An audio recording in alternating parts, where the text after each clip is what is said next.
Hey everybody, it's Tuesday, October 29th. I've got a very quick, I don't even know if it's going to be spicy. I've got a potentially spicy product review for you.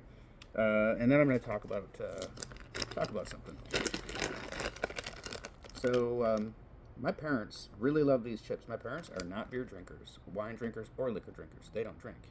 But they love these Guinness flavored chips. And they've sent me two so far, the original, and I'm so sorry, Mom. I cannot remember the name of the second one. I liked them both. I just can't remember the name of it. This is one I have not tried. I haven't tried the rich chili Guinness chips. So these are thick cut, hand cooked potato chips. Uh, and this is one of the chips that began my transition from disliking kettle cooked stuff to actually liking it. And as I said in a very recent video, my favorite salty snack of all time are Zapp's Voodoo chips, which are kettle cooked. These are too.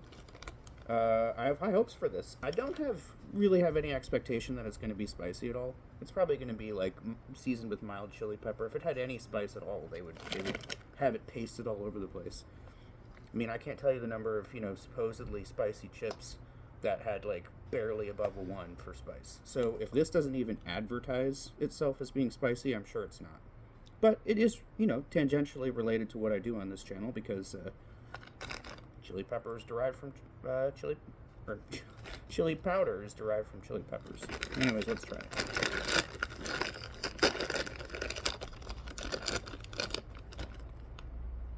Smells very good.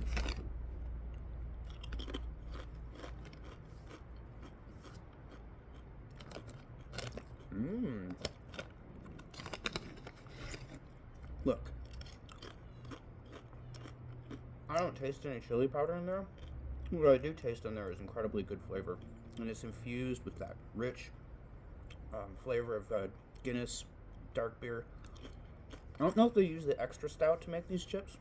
What's the regular stuff? Let's read. So the ingredients are potatoes, sunflower oil, sugar, yeast, extract powder, salt, natural flavors, onion powder, paprika powder, barley malt extract powder, garlic powder, spices, chili pepper powder, tomato powder, citric acid, paprika extract, color, chili extract. Okay, so the only beer related thing in there is the barley malt extract powder. It gives it the Guinness flavor. I'll tell you.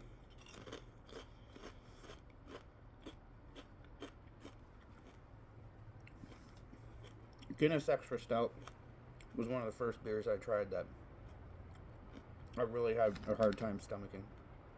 I can't drink it on its own. It's too dark and oily and just bitter, but it's great in cooking.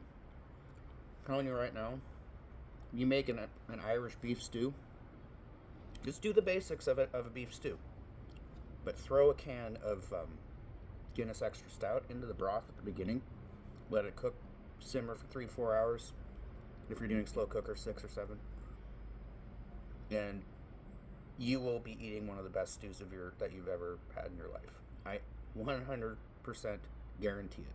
You don't have to be a beer drinker to recognize how the difference in flavor between just regular beef broth in a stew and beef broth enhanced by Guinness Extra Stout. Trust me on that one. Also, when you make an Irish beef stew, don't just use potatoes. Mix up potatoes with rutabagas. All right? So, cubed potato or chunk potato. I don't know what are the big. Let's just call it cubed. Cubed potato, cubed rutabaga. It creates even more depth of flavor in that stew that you want. All right.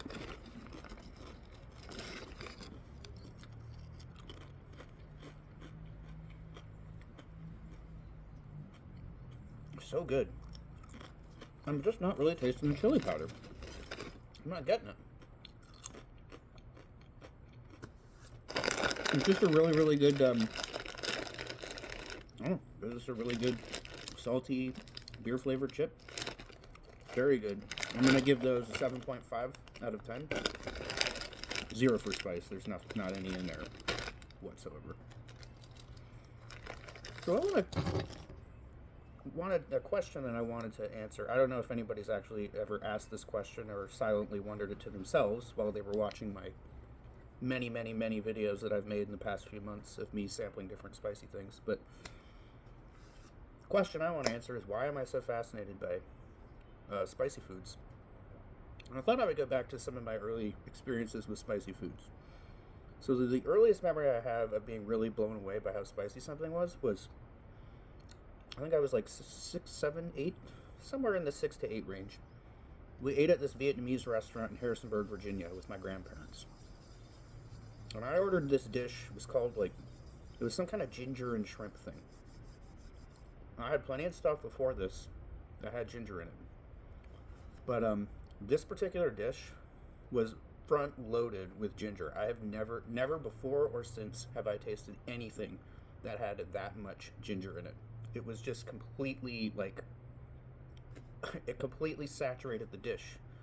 It was very flavorful, and it did. I developed, after eating that, I developed a strong affinity for ginger, but there was so much of it that was actually very hot, which is interesting, right? That my first experience with my first really spicy food experience had nothing to do with pepper spice.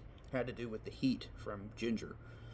But yeah, so that kind of blew me away. I was like, I had no idea something could generate that amount of fire inside of your mouth. Because up until that point, I think I probably had put a couple drops of Tabasco sauce on a spoon and tried that or something like that. But this was revelatory.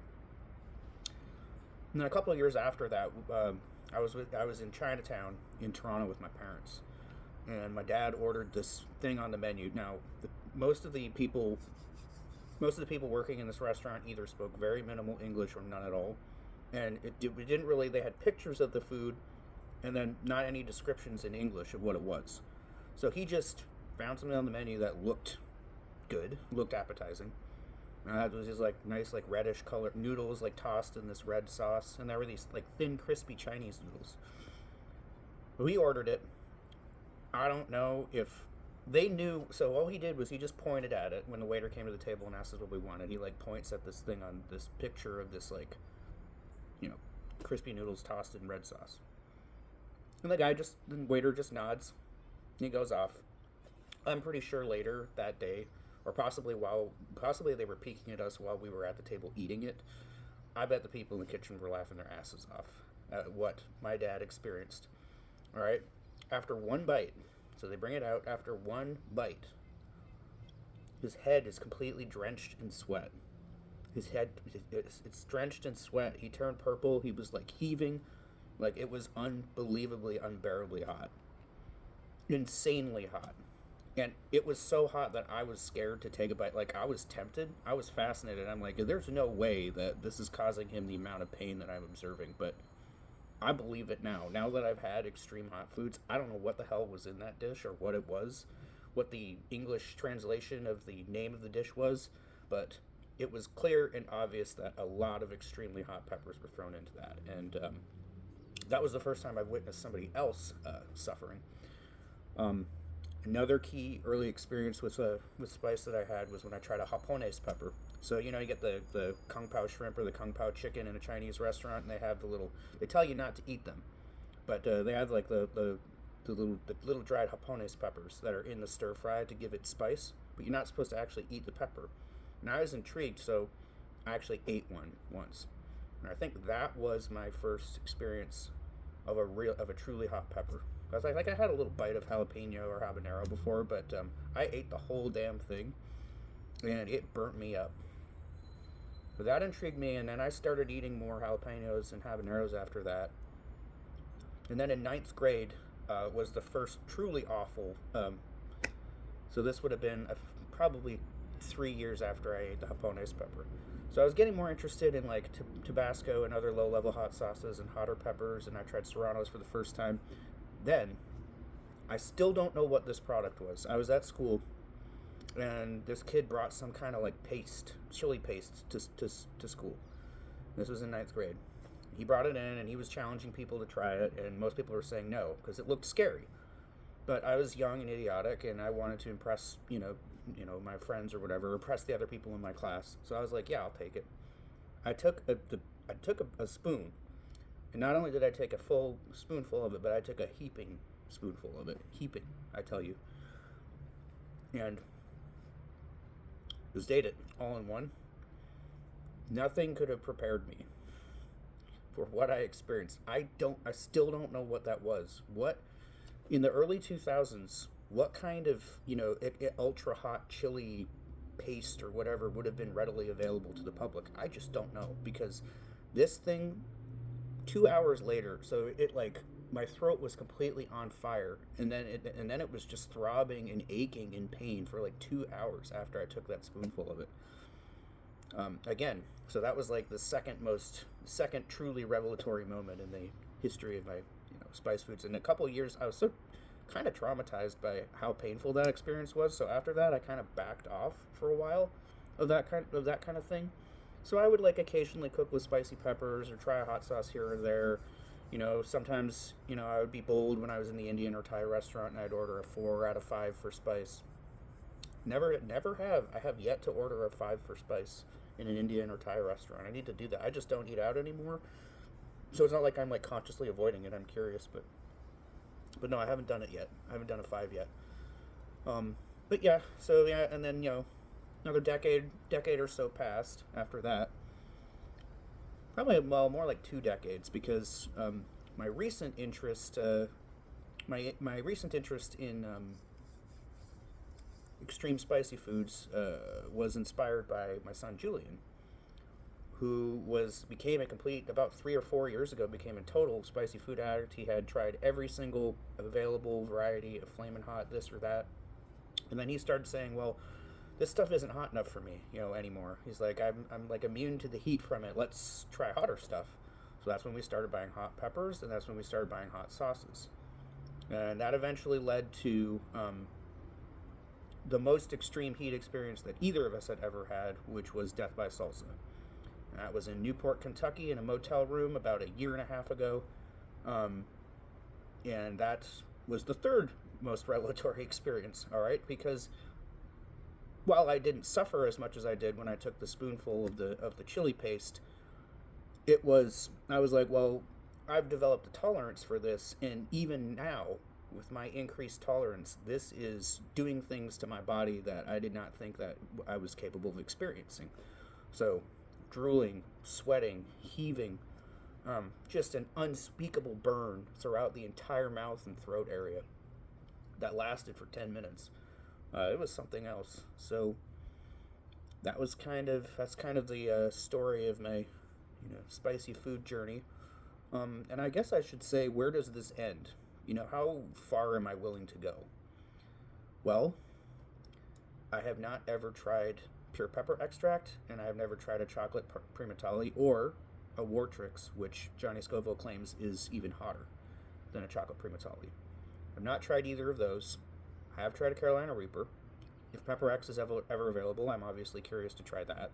I have not actually tried a Moruga Scorpion either. I'm curious to try that, because honestly, the Carolina Reaper experience wasn't as extreme as I thought it would be. It was hot. I was sipping milk, and I was in pain for about 10 minutes. But I thought it was going to be more extreme than that. So, I don't know, maybe I got like a weak pepper or something like that, but I still haven't had a truly, truly extreme experience with a hot pepper. I didn't get that burn very badly when I tried a Buchalokia either. I ate a whole Buchalokia. It was a good sized one, about that big. Ate the whole thing, didn't suffer. I had some stomach discomfort later, and then a couple hours after I ate the Carolina Reaper, I threw up. But it was like 15 minutes of stomach discomfort, and then my body was just like, okay, you need to get rid of this. So I went to the bathroom and I threw up. So I'm scared of what extract will do in terms of like hours and hours of stomach cramps. I'm not really particularly scared of what extremely hot peppers will do. So I'm willing to go hotter than I've already gone. I just need to get my hands on some of these like crazy hot peppers that I've seen other people eat. But yeah, sooner or later, I know pepper season's kind of over, so I'm probably going to have to wait a few months. I'm also going to try to grow my own extreme hot peppers next year. I'm going to do it right this year. I did it wrong this year. I wasn't able to get any Death Dragon peppers. I didn't grow them under the right conditions. I didn't give them enough sunlight. I think I killed some of them. I think there may have been a couple Death Dragon seedlings that I accidentally killed because I left them out in the sun for too long.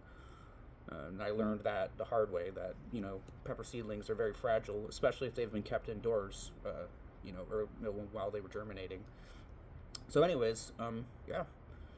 I'm going to keep keep sampling hot sauces. I'm going to avoid the extract-based sauces, but maybe one of these days, just to see if I can handle it. Maybe if I get my hands on some pure extract, I'll try a drop or two of it just to see how bad it is. But I'm definitely interested in the crazy extreme hot peppers. I just haven't gotten my hands on them yet. I'm not afraid. That's really all I had today. I'm on 15 minutes now. Yeah, people are going to be looking at the title of the video. They're going to be like, wait, this guy talks about rich chili flavored Guinness kettle cooked chips for 15 minutes. How is that possible? Well, I probably could do that, but I don't think anybody would be interested. So anyways, I hope that was an enlightening little tale for you. Plan to do more of this, like talking about random stuff that interests me in my videos rather than just talking about food.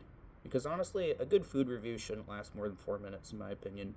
And sometimes I go on and on and on and on and I start repeating myself. So I'm going to try to put the talking about food, keep the talking about food aspect of it to, a minimum. No more than 4 minutes talking about the food. Then we'll talk about other interesting stuff. All right. More to come.